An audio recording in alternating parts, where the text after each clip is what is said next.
Hello बच्चों, let's read the question. The question is the magnetic induction in air at distance d from an isolated point pole of strength m unit will be.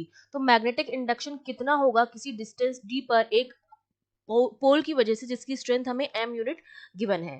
तो देखिए इस question को solve करने के लिए हमारा जो की कॉन्सेप्ट रहेगा, की कॉन्सेप्ट में सबसे पहली बात तो हमें पता होनी चाहिए कि जो मैग्नेटिक इंडक्शन की हम बात कर रहे हैं वो बेसिकली हम किसकी बात कर रहे हैं. मैग्नेटिक इंडक्शन की बात कर रहे हैं, मतलब हम बात कर रहे हैं पोटेंशियल की बात कर रहे हैं. ठीक है, ईएमएफ की बात कर रहे हैं.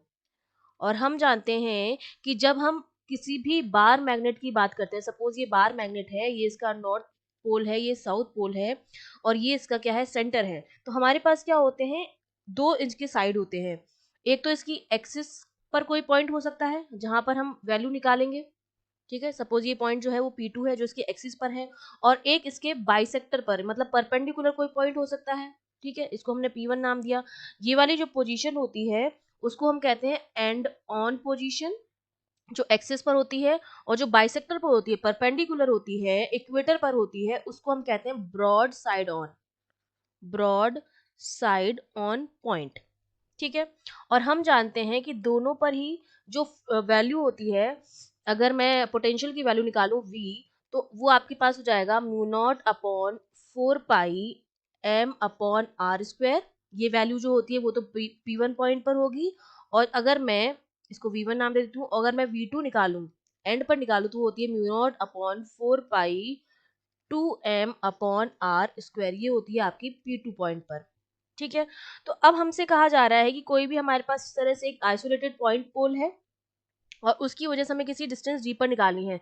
तो वो डिस्टेंस d एक्स एक्सिस पर भी हो सकती है, वो डिस्टेंस d आपकी y एक्सिस पर भी हो सकती है, z एक्सिस पर भी हो सकती है. ठीक है, y एक्सिस पर भी वो पॉइंट हो सकता है आपके पास, z एक्सिस पर से भी d पॉइंट पर हो सकता है. ये डिस्टेंस भी d है, ये डिस्टेंस भी d है.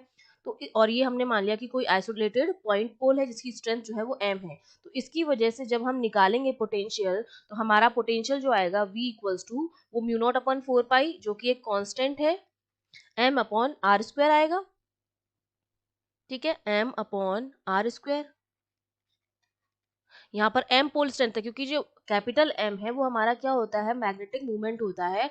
और मैग्नेटिक मूवमेंट जो होता है that is equals to small m into l, जहाँ पर l जो होती है वो क्या होती है, लेंथ होती है उस बार मैग्नेट की. तो बेसिकली जो मेरा v आता है, अगर मैं कैपिटल M की जगह m इनटू l लिख भी देती हूँ, तो जो कैपिटल M जो आता है वो स्मॉल m में कन्वर्ट हो जाता है. तो बेसिकली अगर मैं लिखूँ इसकी स्ट्रेंथ, तो वो हमारी ये चीजें तो कांस्टेंट हो गई, हमारी म्यू नॉट अपॉन 4 पाई आपका क्या हो गया, कांस्टेंट हो गया.